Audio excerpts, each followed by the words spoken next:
ছোলা আলু মটরের তরকারি একেবারে রেডি। তো দেখুন বন্ধুরা কতটা লোভনীয় হয়েছে। নানপুরিটা দেখুন ফুলতে শুরু করেছে।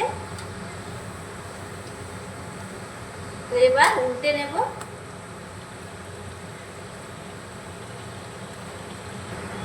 দেখুন বন্ধুরা নানপুরিটা কত সুন্দর ফুলে উঠেছে এবং একেবারে সাদা ধবধবে তৈরি হয়েছে। দেখুন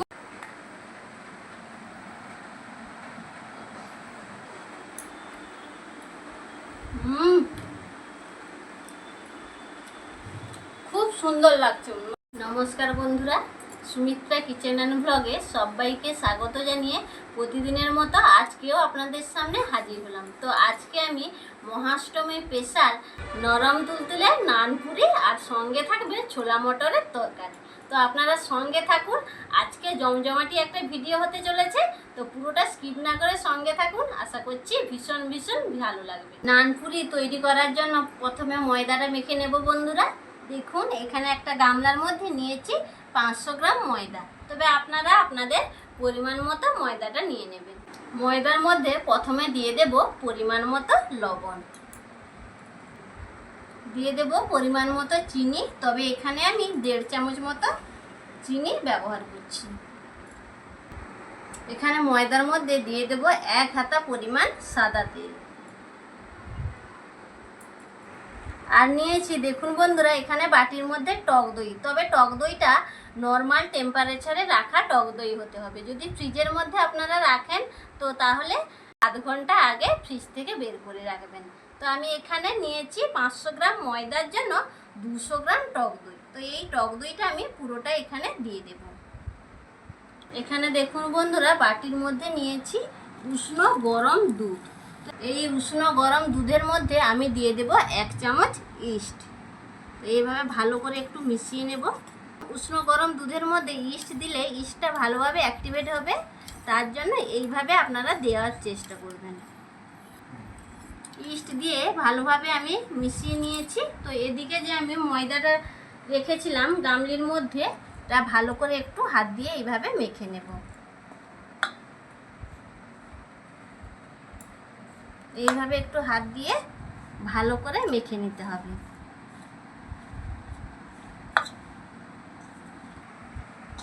সমস্ত উপকরণগুলো আমি একসঙ্গে একটু মিশিয়ে নিয়েছি ভালো করে। এইভাবে একটু ঝুরঝুরে করে মেখে নিতে হবে ময়দাটাকে। এবার যে আমি উষ্ণ গরম দুধের মধ্যে ইস্ট গুলে রেখেছিলাম সেইটা এইভাবে অল্প অল্প দেব আর একটা ডোতে পরিণত করে নেব। এইভাবে দিতে হবে অল্প অল্প।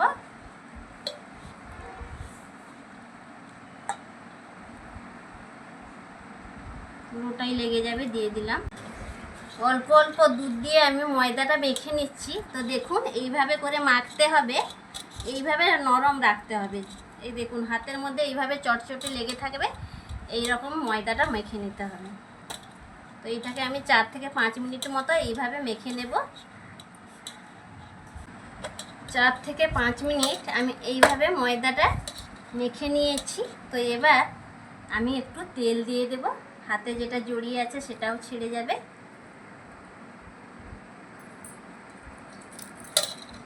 এইভাবে আরেকটু আমি ময়দাটা মেখে নেব।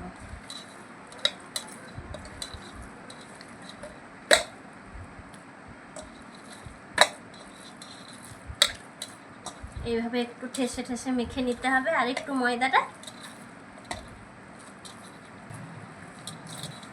তেল দিয়ে ময়দাটা আর একটু আমি মেখে নিলাম। তো দেখুন এবার এটাকে আমি ঢাকা চাপা দিয়ে 1 ঘন্টার জন্য রেস্টে রেখে দেবো। একটা নোড়া চাপিয়ে দিচ্ছি উপর থেকে। ভারী কোনো কিছু জিনিস আপনারা চাপিয়ে দেবেন। এভাবে আমি 1 ঘন্টা রেখে দেব। ততক্ষণে আমি ছোলা মটরের তরকারিটা রান্না করে নেব। তো চলুন চলে যাই রান্নার জন্য।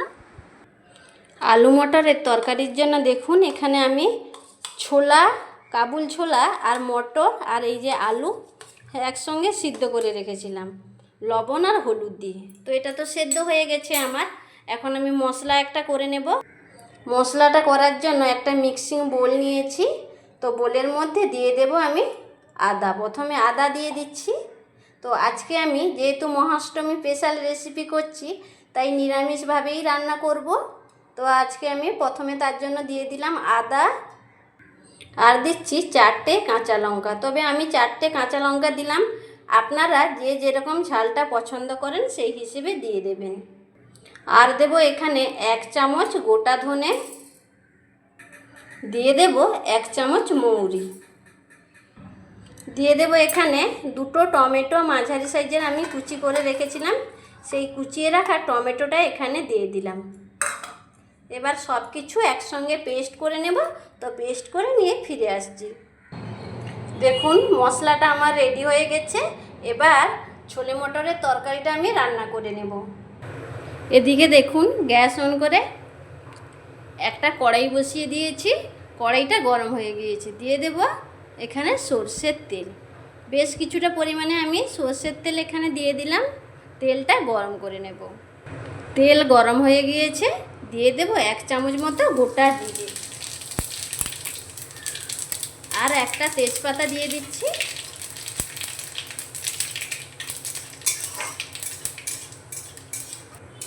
ফোড়নটা ভাজা হয়ে গেছে। এবার যে মশলাটা আমি মিক্সিতে করে রেখেছিলাম সেই মশলাটা দিয়ে দেব।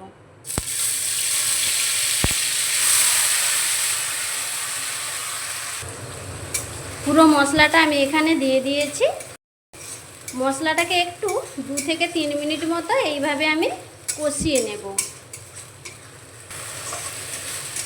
মশলাটা 2 থেকে 3 মিনিট মতো আমি কষিয়ে নিয়েছি। তো মশলার যে একটা কাঁচা গন্ধ থাকে ওটা চলে গেছে।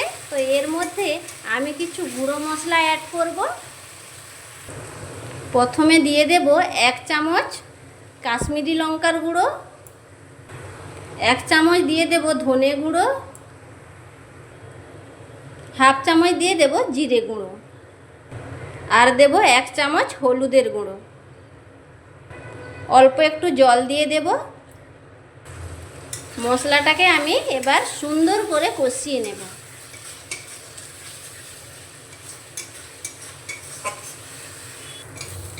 মশলাটা আমি খুব সুন্দর করে কষিয়ে নিয়েছি। তো এবার ছোলা মটর আলু যে একসঙ্গে সেদ্ধ করে রেখেছিলাম সেইটা দিয়ে দেব এখানে।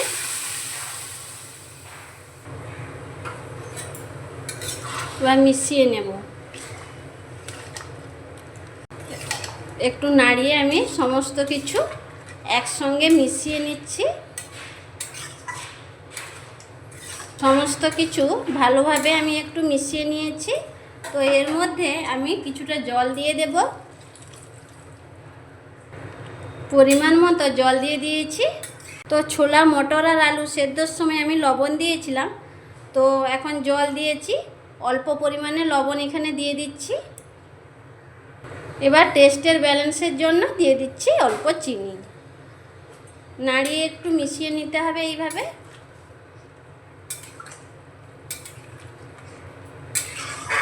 নাড়িয়ে মিশিয়ে নিলাম। 3 থেকে 4 মিনিট মতো ফুটিয়ে নেব, দিলে ছোলে আলু মটরের তরকারি রেডি হয়ে যাবে।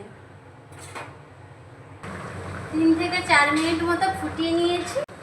ছোলা আলু মটরের তরকারি একেবারে রেডি।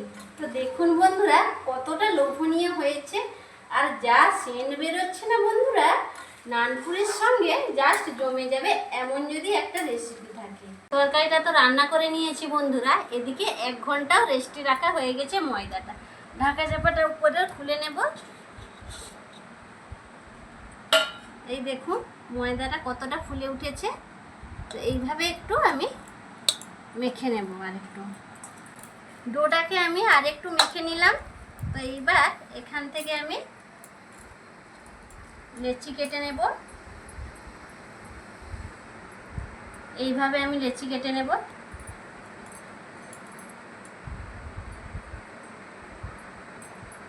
এইভাবে প্রত্যেকটা আমি কেটে নেব। সবগুলো লেচি কেটে নিয়েছি। তো এবার এই লেচিগুলোকে একটু হাত দিয়ে এইভাবে গোল পাকিয়ে নেব। এইভাবে একটু গোল পাকিয়ে নিতে হবে।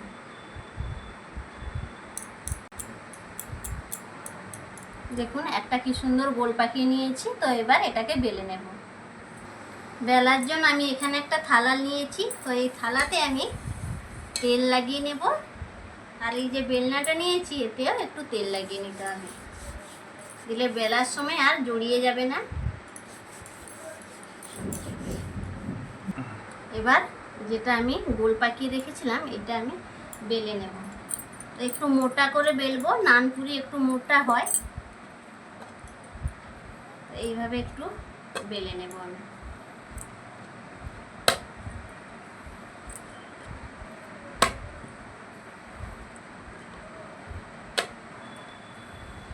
তো দেখুন বেলে নিয়েছি। তো বেলে রাখা যাবে না বন্ধুরা, সঙ্গে সঙ্গে ভেজে নিতে হবে। তো এটাকে ভেজে নেওয়ার জন্য চলে যাব।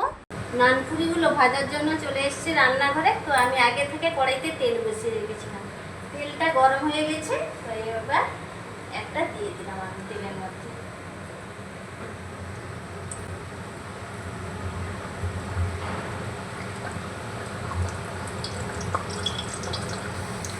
নানপুরিটা দেখুন ফুলতে শুরু করেছে।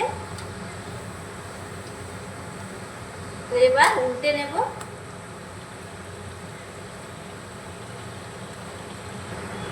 দেখুন বন্ধুরা নানপুরিটা কত সুন্দর ফুলে উঠেছে এবং একেবারে সাদা ধবধবে তৈরি হয়েছে দেখুন। তো এইরকম সাদা ধবধবে নানপুরি হলে খেতেও ভালো লাগে আর দেখতে খুবই ভালো লাগে। তো দেখুন এই নানপুরিটা আমার ভাজা হয়ে গেল। কি সুন্দর দেখুন, একেবারে সাদা ধবধবে রয়েছে। আর একটা লেচি নিয়েছি, তো একইভাবে আমি একটু গোল করে নিচ্ছি। এইভাবে হাত দিয়ে একটু গোল পাকিয়ে নেব, তো দিয়ে বেলে নেব।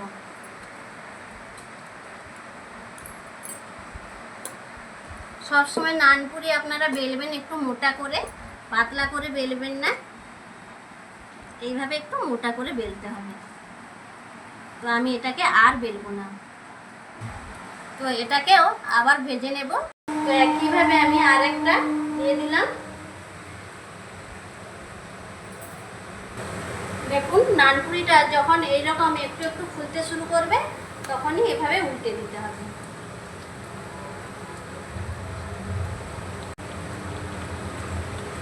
দেখুন কত সুন্দর ফুলে যাচ্ছে। এই নানপুরিটাও দেখুন কত সুন্দর ফুলেছে আর একেবারে সাদা ধবধবে রয়েছে। দেখুন কত সুন্দর সাদা ধবধবে রয়েছে। তো এটাও ভেজে নিলাম। তো এইভাবে আমি বাকি সব নানপুরিগুলো ভেজে নেব। নরম তুলতুলে নানপুরি আর সঙ্গে ছোলা আলু মটরের তরকারি দেখুন আমি থালার মধ্যে সাজিয়ে নিয়েছি। আগে আপনাদের দেখাই যে নানপুরিগুলো কতটা নরম তুলতুলে হয়েছে। এই দেখুন একেবারে নরম তুলতুলে হয়েছে। আর ছিঁড়েও দেখাচ্ছি আপনাদের যে ভেতরটা কতটা জালিদার হয়েছে। এই দেখুন একেবারে জালিদার তৈরি হয়েছে, দেখাচ্ছি আপনাদের। এই দেখুন কতটা জালিদার তৈরি হয়েছে। এবার খেয়ে দেখি যে কেমন হয়েছে।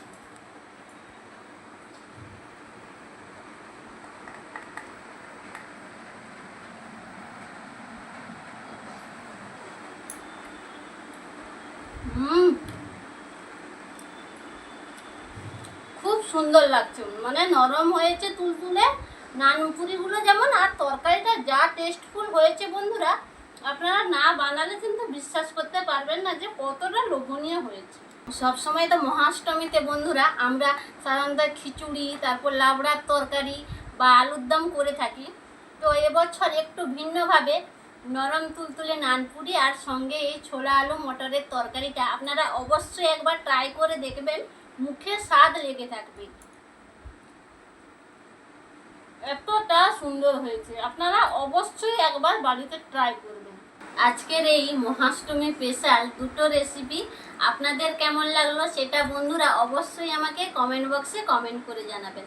ভালো লাগলে লাইক শেয়ার সাবস্ক্রাইব করে পাশে থাকবেন। অবশ্যই বন্ধুরা পাশের অল নোটিফিকেশানটা অন করে রাখবেন। আমি যখন নিত্য নতুন এইরকম ইউনিক রেসিপি বা ব্লগ ভিডিও যাই আপলোড করব সবার প্রথম আপনারা নোটিফিকেশান পেয়ে যাবেন। আর লাইক দিয়ে ঝটপট আপনারা দেখে নিতে পারবেন। আজ বন্ধুরা ভিডিওটা এইখানে শেষ করছি। সবাই সুস্থ থাকুন, ভালো থাকুন আর এইরকম নিত্য নতুন রেসিপির ভিডিও পেতে আপনারা চ্যানেলটিকে সাবস্ক্রাইব করে আমার পাশে থাকুন। নমস্কার।